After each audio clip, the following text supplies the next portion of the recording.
Hello, Internet and spheres beyond that. This is the hard line according to Stone Fruit with Mark French. And in this stirring edition, I wanted to draw the battle lines, the liberal world order versus the Russia, China, plus Belt and Road Initiative countries. And it seems like a decade ago, but it was only on March 21st that President Biden spoke to the Business Roundtable, probably the most durable and influential business conglomeration that grew out of Powell's 1971 manual for the counter-revolution against the 60s. And to that August body, he said, quote, "There's going to be a new world order out there. We've got to lead it, and we've got to unite the rest of the free world in doing it." Alas, I don't think anyone in the American leadership has any idea about the contours of the new world order that is actually emerging. And Biden specifically mentioned the liberal world order. Now, I don't think the free world is free, and I don't think the liberal world order is liberal, but we Sure. can take it as a handy enough rhetorical marker until perhaps in future episodes we can define that more clearly. But I found a handy dandy little concise summarization of what the liberal order could be from none other than the Council on Foreign Relations. That's a great source. Right? I don't think anything could be considered a more mainstream distillation of how the American elite sees itself within the liberal world order and how they see the liberal world order. Now, we could date it from approximately 1946 when the UN Security Council had its first meeting, and the Bretton Woods Monetary Policy Conference was in 1984 that set up the dollar as the leading currency for the post-World War II order. Mm-hmm. And here's what the Council on Foreign Relations said about what is the liberal world order. I'll just blast through it briefly to summarize it. The UN Security Council, the World Bank and International Monetary Fund, which were created at the Bretton Woods in 1944. And then to look at leading multilateral organizations like the World Trade Organization or World Health Organization. And I think that's a reasonable enough summary of the liberal world order for the purposes of this episode. Yeah, sure. But the problem is that the oligarchs, first of all, they don't see what's coming. They think they can reestablish this liberal world order, but they don't know that the modus operandi of this is as resilience-free as globe-spanning supply lines. Now, when Biden met in Europe in Cornwall, UK in June to meet with Boris Johnson and reaffirm the special relationship, and the G7 also met at that time. And then he went to Brussels to meet with NATO and the European Union. All of Europe cheered. Thank God the Trump era is over. We have a return to normalcy in US-European relations. And I want to see what Russian Foreign Minister Sergei Lavrov said about those June 2021 meetings. Sure. He said, quote, "The West wants to send a clear message. It stands united like never before and will do what it believes to be right in international affairs while forcing others, primarily Russia and China, to follow its lead." Yeah. The documents adopted at the Cornwall and Brussels summits cemented the rules-based world order concept as a counterweight to the universal principles of international law in the UN Charter.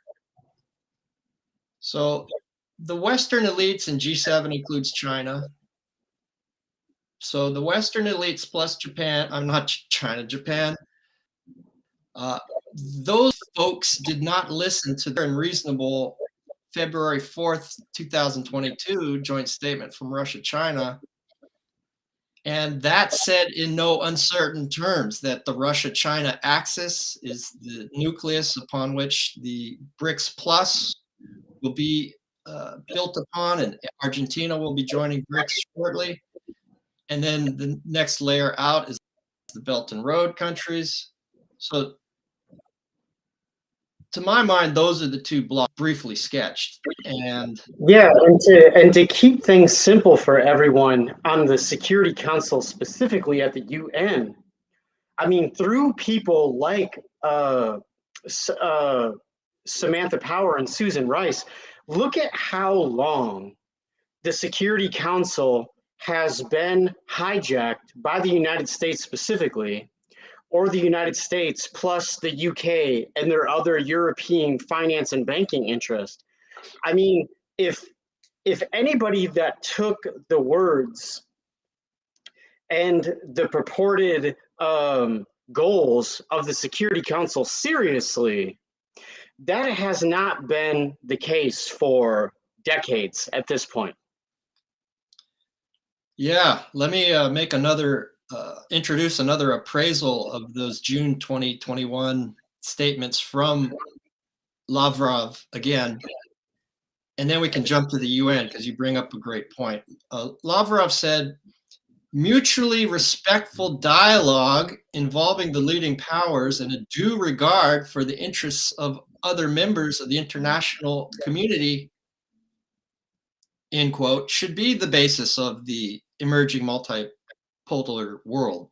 Back That's to right. quoting him, he said, this implies an unconditional commitment to abide by the universally accepted norms and principles of international law. Yeah. Including respecting the sovereign equality of states, non-interference in their domestic affairs, peaceful resolution of conflict, and the right to self-determination. So it should surprise no one, and it definitely did not surprise the Russian foreign minister, that the United Nations was not mentioned in any of those June 2021 summit proclamations between Sure. Biden and Europe and Japan. And neither was the Organization for Security and Cooperation in Europe mentioned. That is the largest regional security group in the world, and it's larger than the EU, NATO, the Schengen visa area. It has more of the former Soviet republics. It would be a fine vehicle for broader European security concerns to be addressed if that was the real goal. Right. But I don't think it is. And Lavrov mentioned this, quote, mutually respectful dialogue. I don't think that's really possible when the US is a party in it. And I think that is why they didn't mention the UN, because that would imply that international law has sway. The United States has proven again and again that they don't give a fuck about international law. It's a joke. It's a total joke. They want to Everybody preserve, has to obey it but them. That's right. they want to preserve their right for unilateral action, which was in all of the previous national security documents that we have talked about earlier. That's right. And of course they didn't sign on to the International Criminal Court. Mhm. I think the legislation that didn't sign it is called informally called the Invade the Hague Bill, Right. because they don't want to be bound by pre-existing, pre-signed formats of international law. Well, and it was R2P that laid the groundwork for that, right? Responsibility to protect. That's what they've been using. Uh, Libya, Syria, the Democratic Republic of Congo, Somalia. I mean, over and over again, it's responsibility to protect that they bastardized to create this climate in the first place to keep repeating. Right, because they were 5 or 6 months late for the Rwanda That's right. Yeah, auto-genocide. that's right. 5 or 600,000 people in Rwanda were killed, Hmm. but they were black, so they let that go on For a long time. long enough to kill 500,000 people. And then they suddenly said, "Oh, I have responsibility to protect as a guiding And principle." long enough for them to see how it was going to eventually be profitable in that region. That's right. And then, yes, responsibility protect became uh, another tool to use hypocritically. Hmm. For example, the war against NATO's war against Yugoslavia to Yeah, destroy an alternative to uh, the liberal world order that Biden alluded to, and that I just sketched out the basics of. So the American elite, they're trapped in this old worldview, uh, national state, military, industrial complex, foreign policy blob stalwarts like Rand Corporation gave the United States a playbook on how to use Ukraine as a proxy war to have regime change in Russia. And they're using it. But a few things have happened in Russia, and a few things have happened in China too that it's going to take outsiders like us to inform the American elite about. So it would seem, Mark, yeah, that the labor costs in China, in China, are higher than those of Ukraine, that's right.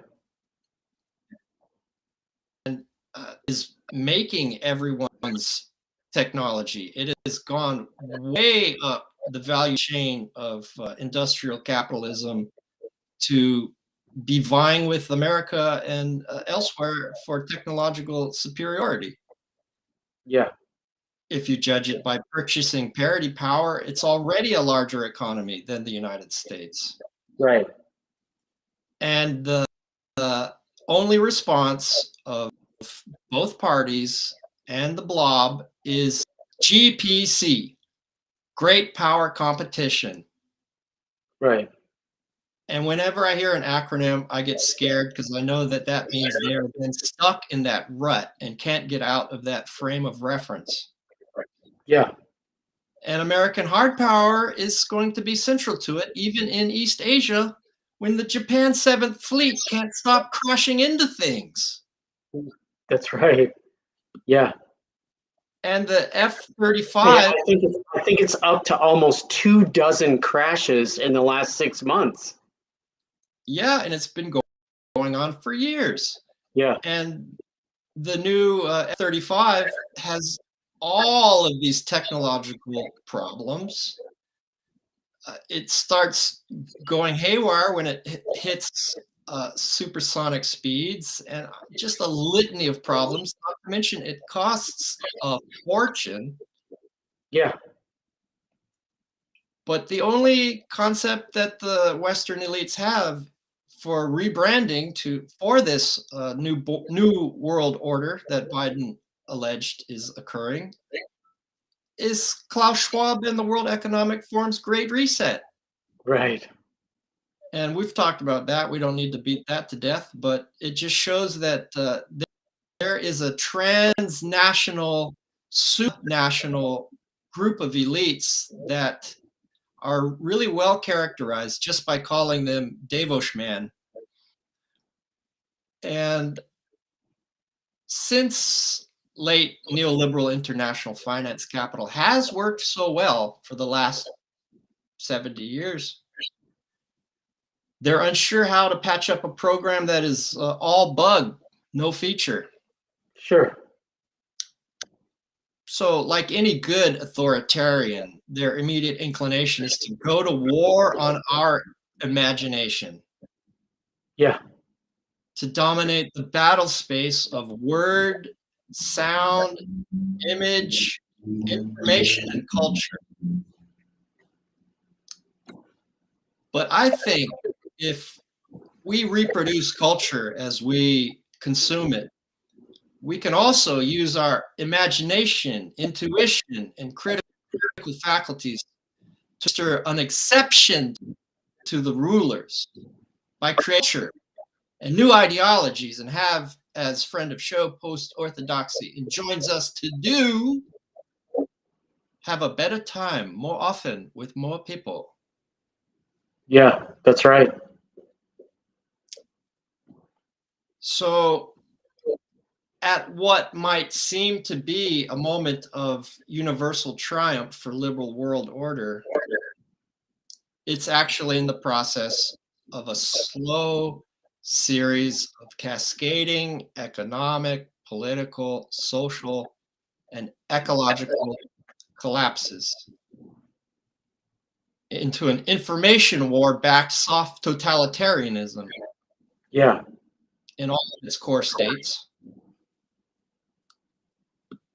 And it is precisely this dramatically escalating accumulation of fundamental contradictions within the global capitalist system Hmm. that the information warriors and technocrats of the prevailing order are trying to deflect public attention away from by their vilification of so-called conspiracy theorists, Russian disinfo agents, and serial terms of service violators,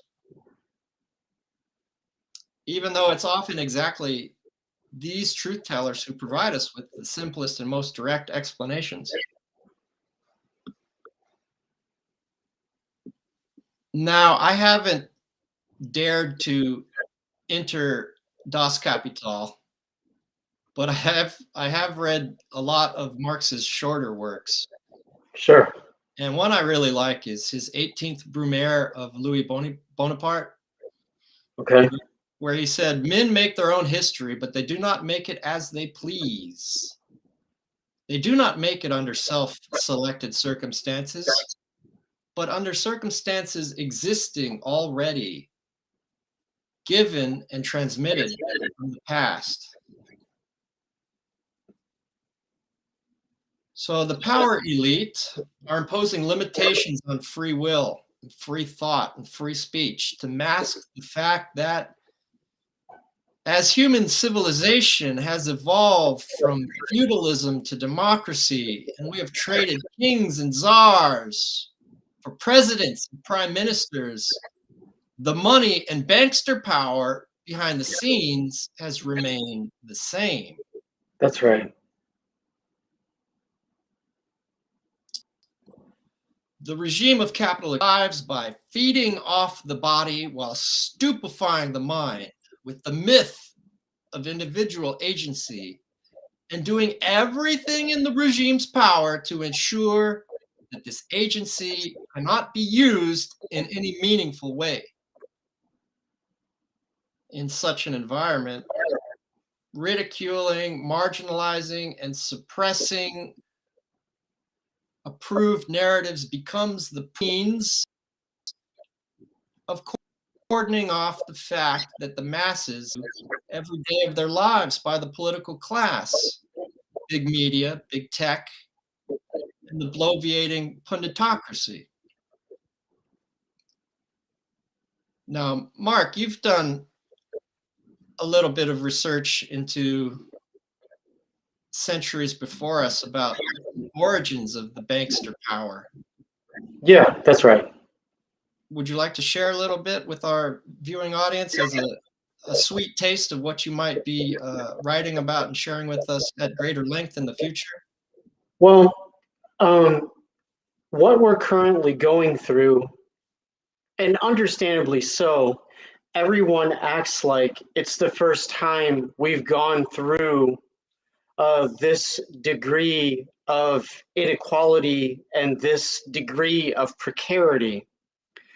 But the one thing that the rest of the world understands, that citizens in the United States have never had to understand, is that 100 years or 200 years is not a very long time at all.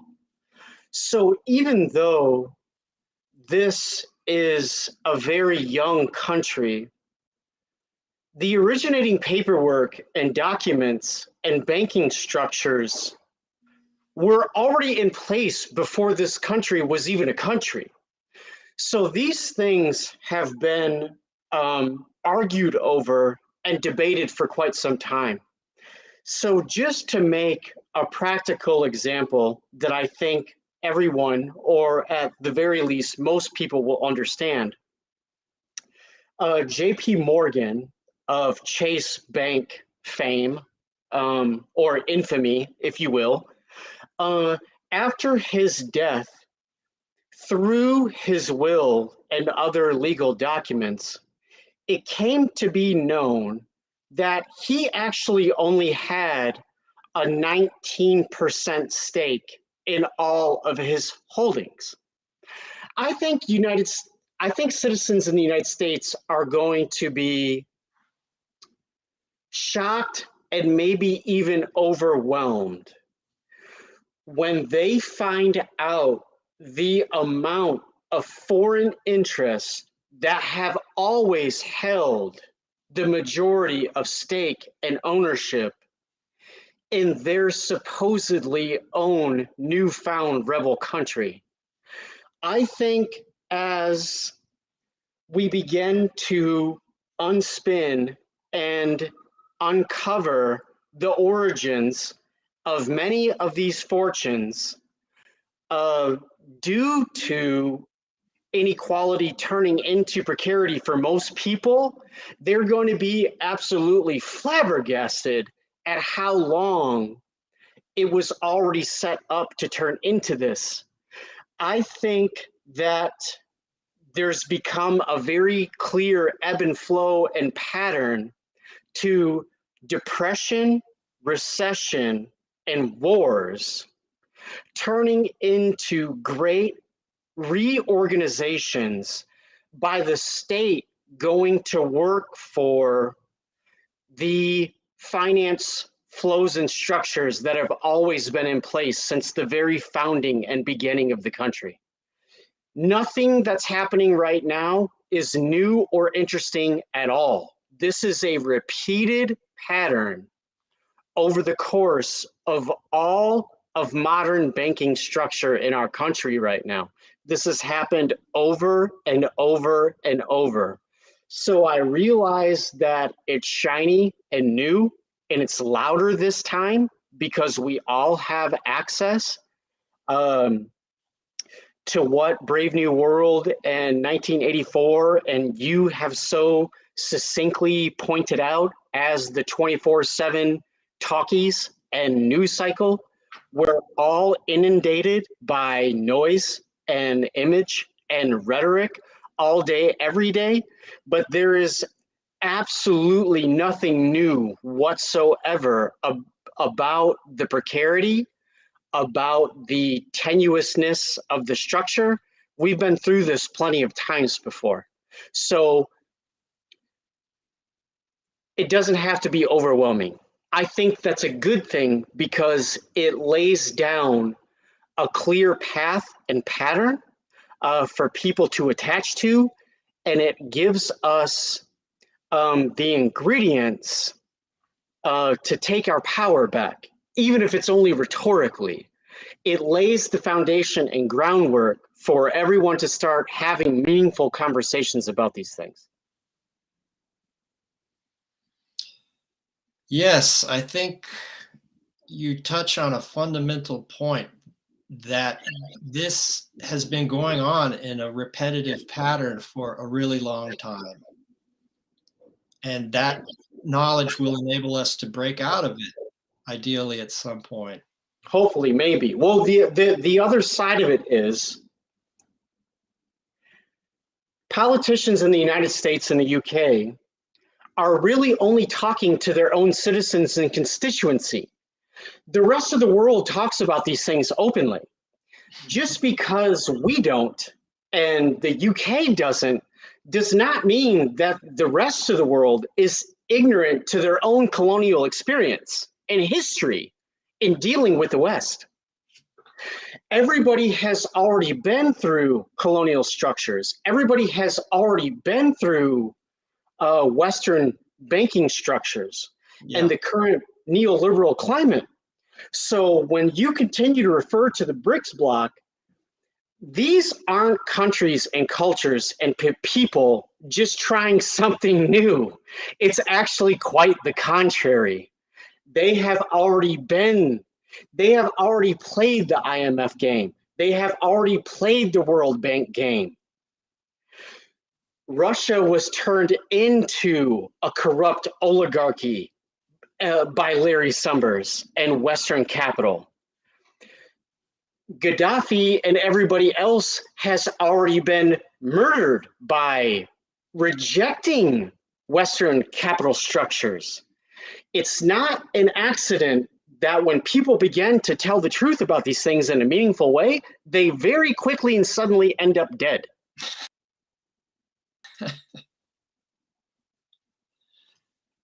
Yeah, I think we a step back to look at when this so-called liberal world order began. And I would go way back before it would even think of itself as the liberal world order. And I'm thinking in particular of the Peace of Westphalia Sure. from 1648, introducing what I've heard referred to as the billiard ball theory of international relations. Mm-hmm. And that is at least starts hinting at nation states as being autonomous and individual, and that it's a world system composed of those individual pieces. Sure. And an icon of how repetitive this is that you spoke of that always stands out to me is that the ancient banking dynasty of the Rothschilds got rich by funding both sides of the Napoleonic Wars. Yeah, that's right. And that type of bankster power behind and above the nation states has been going on for centuries. And the Napoleonic Wars is another good marker point in the evolution towards the so-called liberal world order, because that was the moment when France passed international leadership, so to speak, to the United Kingdom. Yeah. The first power was Portugal, then it was Spain, then it was Holland, then it was France, and then after the Napoleonic Wars, it was the British Empire's time. Yeah. And you put your finger on something very important when you speak of an Anglo-American insularity. And I think that is why the Anglo-American settler colonial countries have always hung together as a block in international politics. That's right. Look at the Five Eyes Signal Intelligence Consortium led by the United States. It is exactly the leading countries of the Anglo-American settler colonial legacy. And that's the UK, Canada, the United States, Australia, and New Zealand. Yeah. And as we look at these two blocks emerging, that is a very important sub-block within the liberal world order. But I think certain ones of them, like Australia, just by virtue of geography and being a resource-dependent export economy, stand a very good likelihood of peeling off into the Russia-China bloc at some point in the near future. Yeah. And looking at it as a cycle, looking at it from the perspective of the bankster power above and behind nation states, I think we can start naming the entities that are the dynamo behind the United States role in the collapse of this liberal world order the collapse of this uh, Bretton Woods monetary regime that we're seeing unfold before our very eyes. Yeah, that's right. They've led us to a state where hydrocarbon-based consumer civilization is psychopathic and terminal.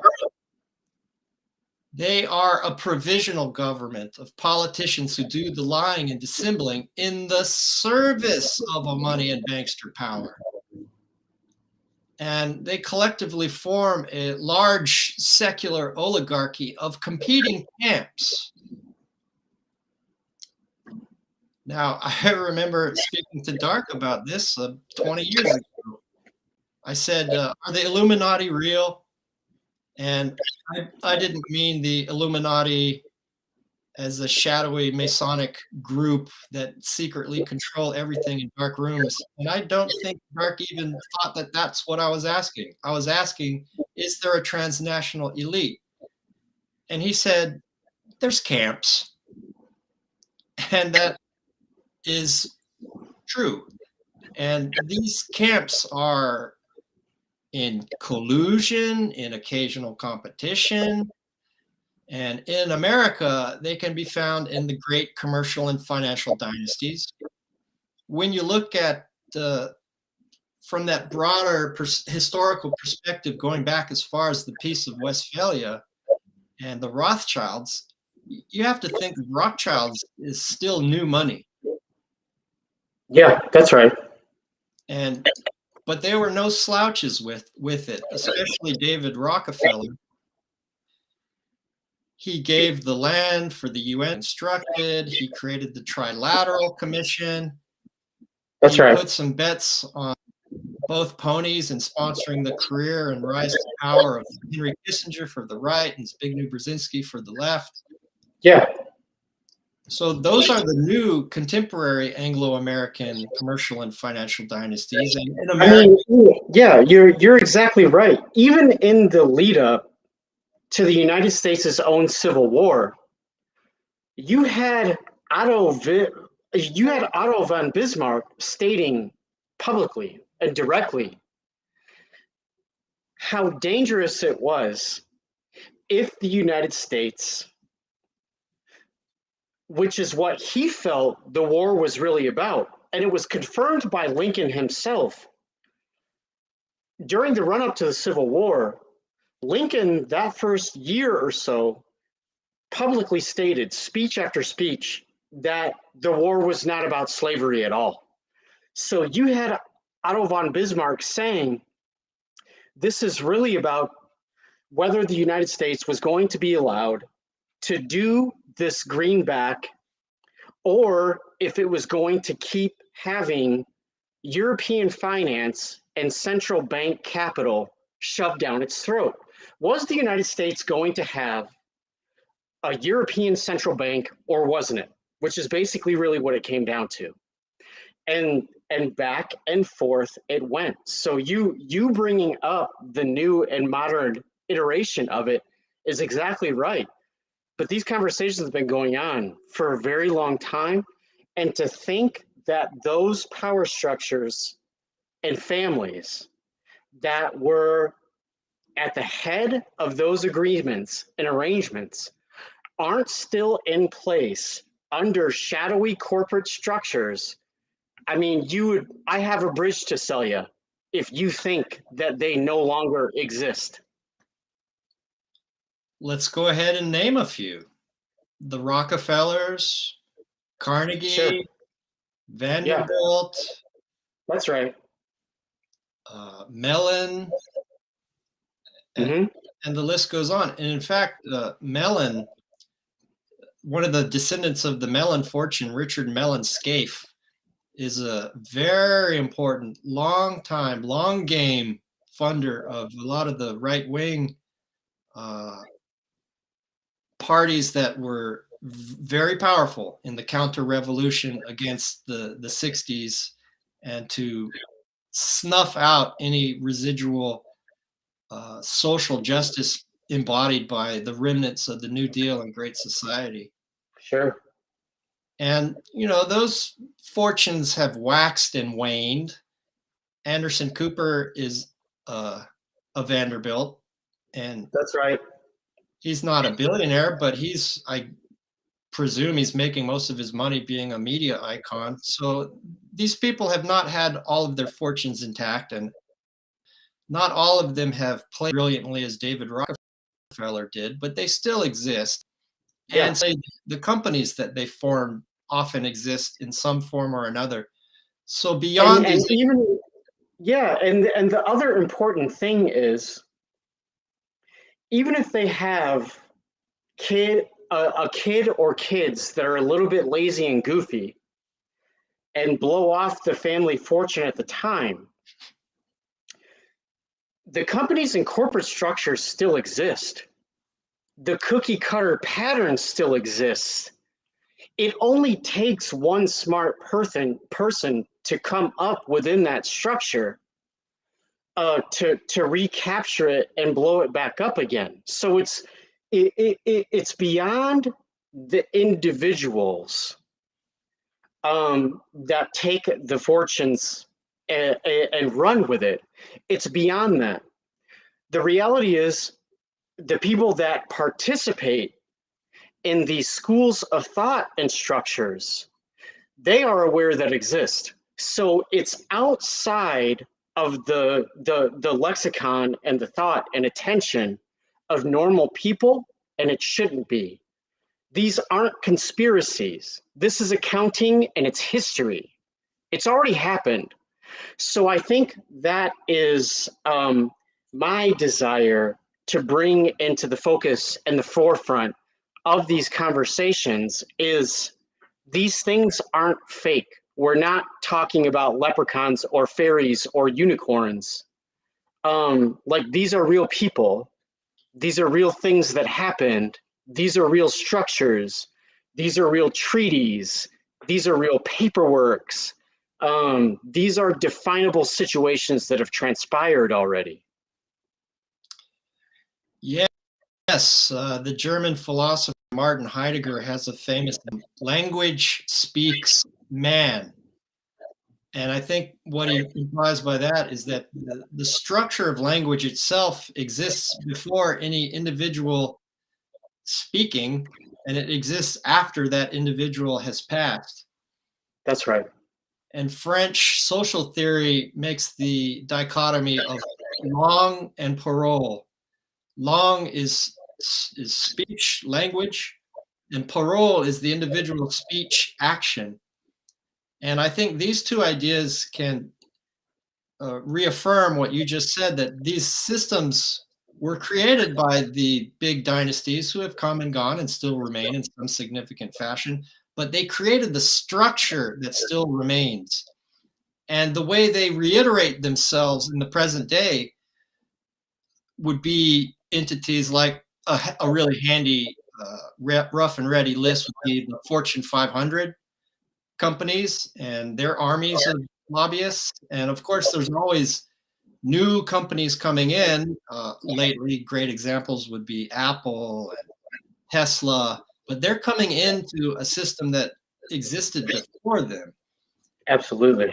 And they're working with the media simulacrosphere.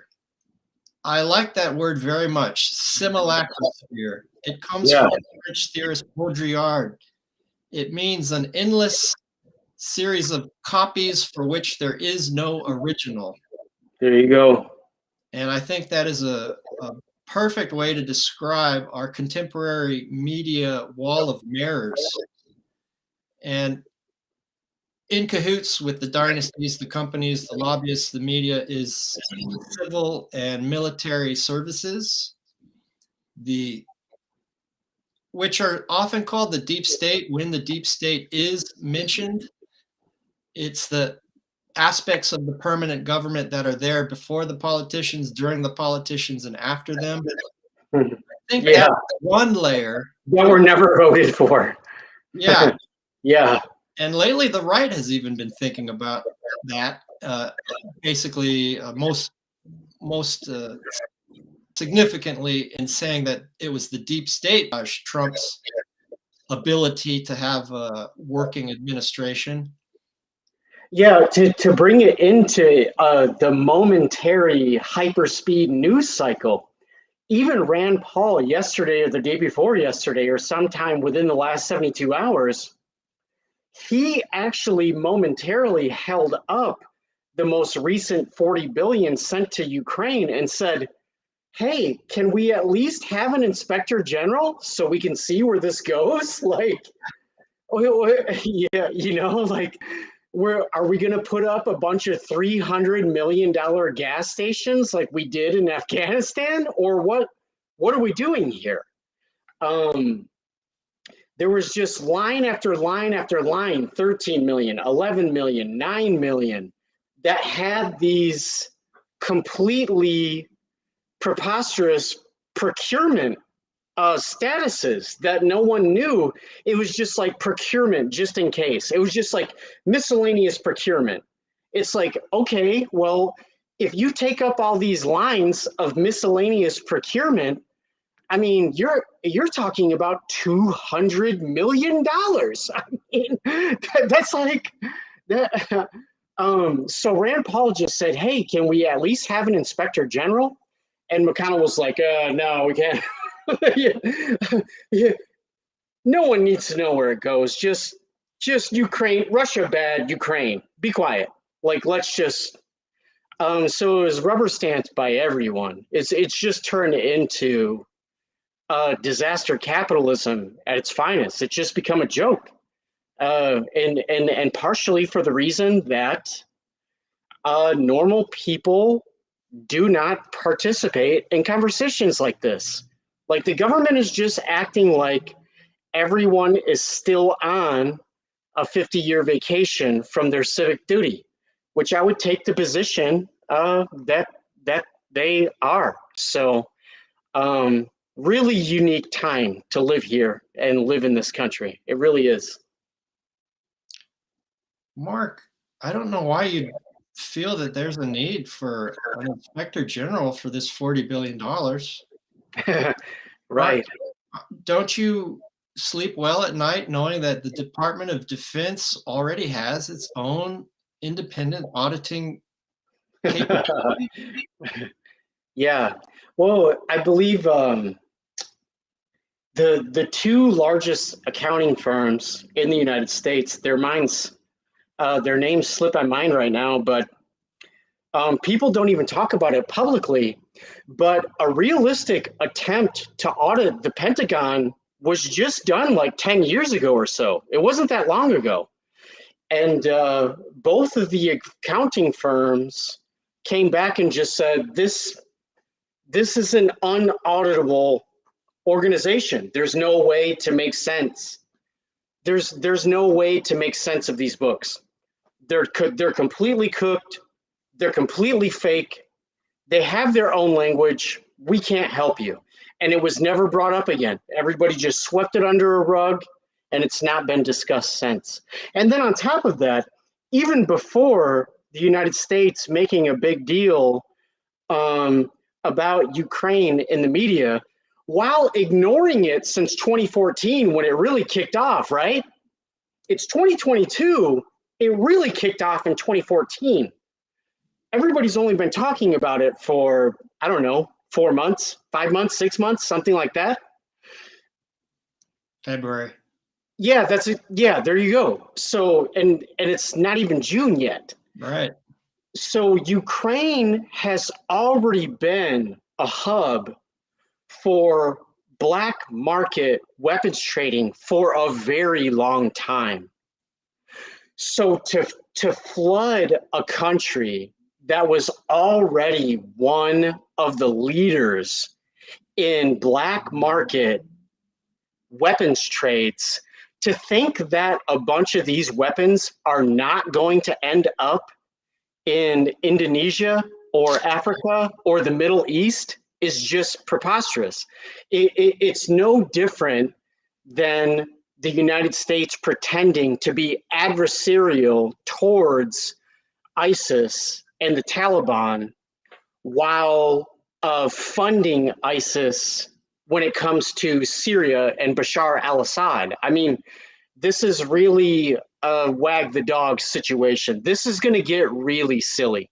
I think when people see the outcome of this, after they can take a deep breath, this is almost going to be comical.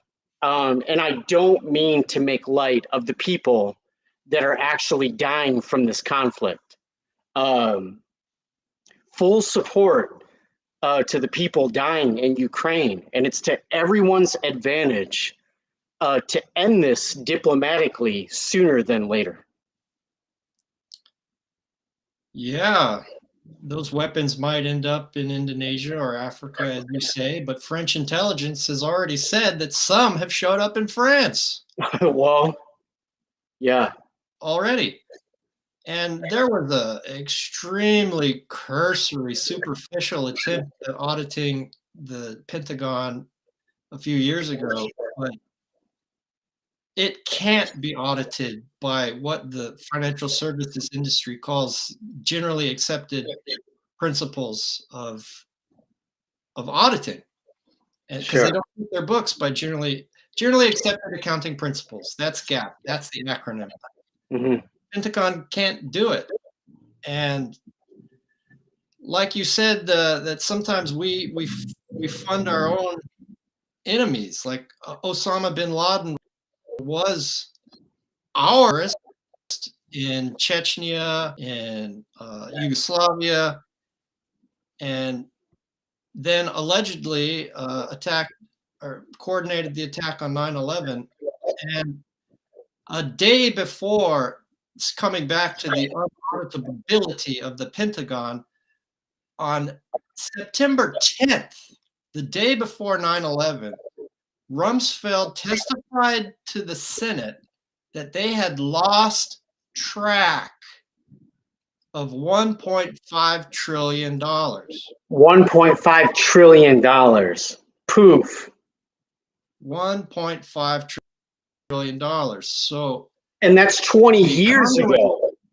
yeah, the conduits offered by the permanent war create an ample opportunity for funding what I would call the deeper state. Yeah, Because I want to stay with deep state because I think what I'm about to describe is the real deep state. sure. By mentioning the foreign service and the intelligence branches that are here and after any particular presidency or any particular politician's tenure, that is a very superficial layer of the deep state. The deep state, in my mind, is really that layer above and behind them that work more closely with the ancient financial and commercial dynasties who, like Davos Man, have no allegiance to any nation state or any ideology, Sure. only to money. Yeah, And I think it is those forces that arranged for 9/11 to happen. And I think that is who we should be referring to when we talk about the deep state. sure. And that's very different from the civil and military services, the bureaucracy, the permanent bureaucracy. But this is taking us back to who I see as the technocrats of the money and bankster power in America. It's those dynasties. It is those Fortune 500 companies and the newbies. It is the media. It is the civil and military services. It is the large research universities. Yeah, It is the large law firms who often donate pretty equally to both parties and serve them and are a staffing agency for every administration coming around, and the big charitable foundations. sure. That cluster of folks hire Yeah, the politicians and establish the boundaries of what the politicians are going to do. absolutely. They are the ones who authorize the production of pageants that we call elections, Hmm. game of American democracy. Yeah, They do it skillfully enough to convince a large amount of us that the system still works. Well, I mean, look at how brilliant what you just said is. To make this very clear for normal people that don't have time to dive deep into this stuff, just mathematically, if you were a small businessman and you could create a return on investment that big businesses give to politicians, what ends up getting codified into law on their behalf, you're talking about returns to the tune of 1,000 to 10,000%. So Oh, yeah. you could give 350 grand to a specific politician, and because they basically hold sway over the purse strings of what the government, state, and Fed ends up doing, a $350,000 investment could be enough to continue and put into place a ruse like the Foxconn in Wisconsin that just happened under the guy there. I keep thinking Rick Scott, but that's the Florida guy. Yeah. So, but Foxconn in Wisconsin ended up turning out to be completely fake. So by giving a politician 350 grand, you could end up with the state charging workers and taxpayers $500 million. Yeah. So if a small businessman was able to access levels of return. Hold that thought. Yeah, I think exactly. my roommate might be in trouble. Sure. What's up with you? I got another ticket for driving on a suspended license. Oh. So you're still doing this? Yes. Okay. Yeah, my roommate has a fake knee, and he fell on his knee.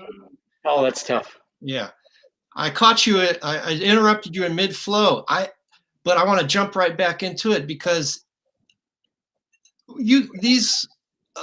these funding, these corporations, these super rich people can give the politicians 5 figures. Yeah. Low 6 figures. They can give their dark money conduits high 6 figures, low 7 figures. Yeah. And in return get legislation that gives them billions or tens of billions of dollars of advantage and direct return bookable that year. Under the false guise of creating jobs. Right. And they've done it for decades. Which no longer exist. Just give the job creators what they need and your life will be better. And the whole thing has turned out to be a giant scam. I don't know how much longer people need to see this. This has been going on since Reagan and Thatcher. This has been going on for 40 years, almost 50 years. And yet the brand name of democracy continues to be taken seriously. Mm-hmm. And it's because of those categories of people that I just mentioned.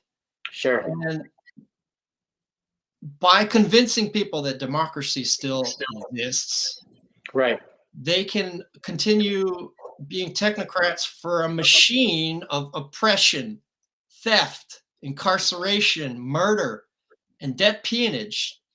Yeah. To operate without friction. Yeah. And the camps within this bodies, they can make good use of multilateral supranational bodies like the Bilderberg Group, World Bank, IMF, NATO, the EU, the World Economic Forum at Davos, the Bank of International Settlements, the Council of Foreign Relations that we started with, the NATO think tank Atlantic Council, mainstream DC think tanks like Center for Strategic and International Studies, the Trilateral Commission that linked America, Japan, and Europe, even the Bohemian Grove just north of San Francisco. All of these are camps where they calibrate their rhetoric, they achieve consensus, and on occasion even set policy informally. You know, everyone says, "Oh, you conspiracy theorists, what does this happen in some smoky room with a bunch of guys smoking cigars?" You know, I liked one of my favorite sociologists of conspiracy theory, Michael Parenti. Someone asked him, they said, "Where do you think all this happens? In some smoky boardroom?" He said, "No, it happens on a fucking Ferris wheel. Of course it happens in a boardroom." Right. But it's not just boardrooms, and it's not the mythical straw man of the smoky star chamber. It's the miasmic groupthink of coming from Sure. similar backgrounds and education and Yeah, that's right. having the same class interests and institutional positions. Yeah, that's really all it is. Sure. And they're just pursuing their own interests within a global capitalist system that existed before them, will exist after them. Yeah, and if you're a kid born into one of these families, or you get taught this at a young enough age, I mean, why not rinse, wash, repeat, right? I mean, of course you're gonna play polo and water polo and go to the school and do the thing and make the money and not piss dad off. I mean, of course you're just going to continue to do what is set before you to do, especially if you're born with an invitation. No one likes the smell of the plebes. So if this is just what you're set out to do, you're just going to do it to the best of your ability. Former Texas Governor Ann Richards spoke at one of the Democratic conventions, and of George W. Bush, she said, "He was born with a silver foot in his mouth." Yes, our beloved idiot savant. Because That's a good Texas joke. Texans do it. Yeah, they have a way to be funny that way. That was a good one. I love Ann Richards. Yeah, she's great. That combines the idea that W is a classic mangler of English, but he was born with a silver spoon in his mouth, and he is an archetype of those people born to these type of ruling families that all they have to do is keep breathing and they'll fail upward, in W's case, into a two-term presidency. But that's the entire economy right now, right? Like, that's what it looks like 20 years later. Yeah, and I think that is everyone connected to these firms. There is nothing of substance going on whatsoever. When normal people see the amount of money that were given to S&P and NASDAQ and banks and these think tanks and these law firms and these lobbyist groups and these NGOs, that is the only thing, that is the only reason any of these firms even still have a heartbeat. They have had their own printing press and blank check realistically since the dot-com crash. That's when the cat was out of the bag, that you could be too big to fail. That's what let everyone know we need to come up with bigger and bigger failures so that the federal printing press will fire hose blast us with our profits. When you look at the profit statements of these firms, they get delineated between who had direct access to Fed funds and who did not. So as soon as they realized that failing was the business model, look at how fast that got exponentiated. The bailouts got bigger and bigger and bigger to the magnitude of basically 10 times each time they got bigger. So this has been going on for a long time, and it would not shock me if it was not planned this way. It's going to be quantitative easing forever. It's the only place profits are coming from right now.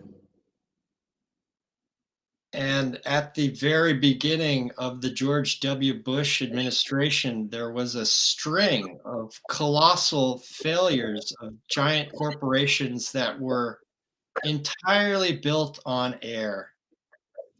Enron, WorldCom, yeah, there was a ton of them. And Enron at one point was the 7th largest company in the country by market capitalization. That's right. And there was about 5 or 6 of them, and they were all under investigation by the Securities and Exchange Commission, which was leading the federal charges. Federal charges were being investigated out of World Trade Center 7, which was The destroyed. one that fell for no reason. Destroyed even though a plane did not hit it on 9/11. Yeah, right. So those companies were right around the dot-com bust. So we had that dot-com bust around 2000, 2001. Then we had the 2008 housing bubble. And I think that we are, if you look at the relationship between median income and price of homes, we're much higher now than we were during 2008. So the recession crash build up on fake accounting made profits, recession crash, repeating ad infinitum, it might be upon us again with a new crash that might be underway as we speak now. Yeah. But for that reason, big media, big tech, intelligence, academia, and all of the other gatekeepers will continue to dismiss anything that challenges conventional wisdom or consensus reality until some catalyst reveals enough of the horrible truth to enough people to finally facilitate a paradigm shift of world historical importance. Yeah. Now, I don't know where we're at, and it might be a bunch of little crises. Against them are arrayed our tribe. Poets, philosophers, griots, shamans, clowns, artists, penniless intellectuals, incorrigible vagabonds, anarchists, thought criminals, ethical hackers, roustabouts, lazy bums, good-for-nothings, ne'er-do-wells, also rans, raconteurs, cypers, tree huggers, wilderness enthusiasts, trickster coyotes, and guardian wolves. As the dean of American conspiranoia, Robert Anton Wilson, put it, like it or not, the people of the fringe are in an apocalyptical struggle. Either the elite techniques of control will be perfected to the level where dissent can be abolished, or heretics will mutate to some new level of consciousness where they can do holy and miraculous works to resurrect the old dream of freedom. Amen. That's really where it is. So in a podcast or a podcast, as post-orthodoxy has invented a new deity, Hod. Yeah. So Dark and Ainsley looked at the laws relating to free speech a few episodes back. Yeah. And I think that's necessary but not sufficient, because I think what we can physically defend and saying as we say it and still keep body, mind, and soul together enough in saying it, i.e., keep being able to feed ourselves with fiat money, as the situation is right now, that we can say. Ainsley kept referring to empirical freedom of speech, which was or freedom of action. Freedom of expression. Yeah, and she kept coming back to animal examples, that the lion has the freedom to attack the zebra. And that's just Darwin's survival of, and I think the Anglo-American tradition can look mostly to people like Mill and Bentham for what we mentioned in an earlier episode, the greatest good to the greatest number.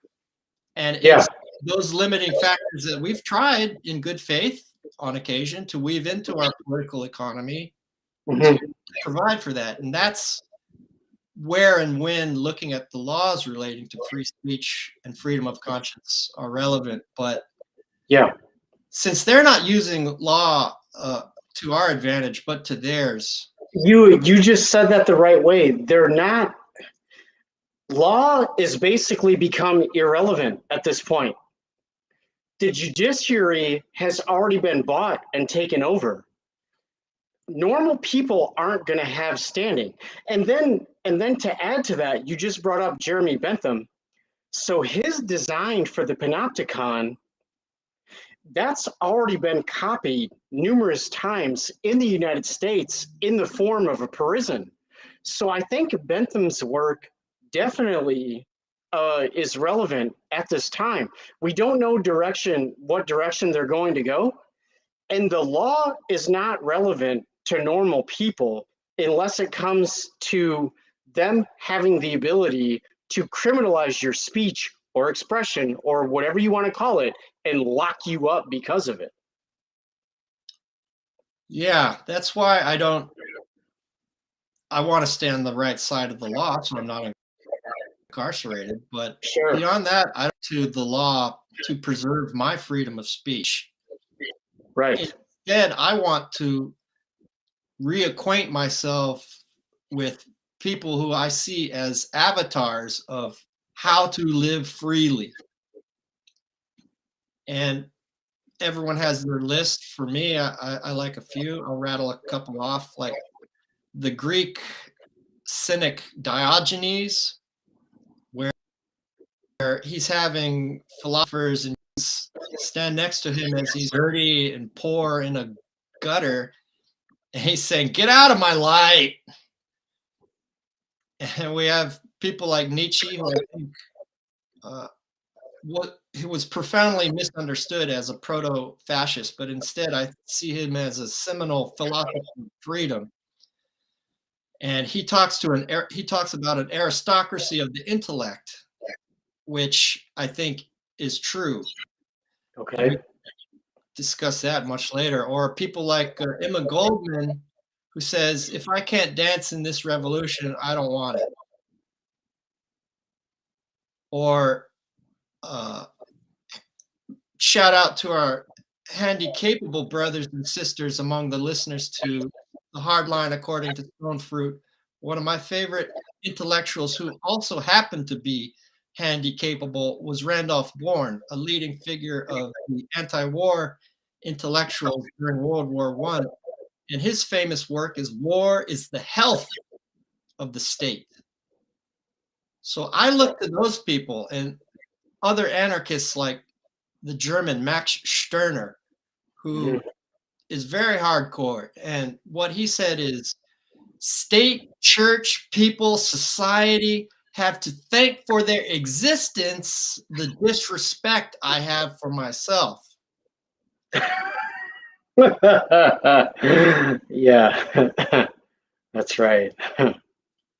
Although this may seem to be a millennial hope of our tribe, whose members I vocalized, finding a way to bring us more towards the Porto Alegre World Social Forum vision than the Davos vision. Although that may seem to be a millennial hope, it is also a cogent empirical analysis at this decisive historical crossroads. Yeah. In any event, until consciousness is liberated to such a degree as to enable an abiding regime of peace, non-woke social justice, and an ungreenwashed ecological sustainability, then, as Rousseau said, man is born free, yet is everywhere in chains.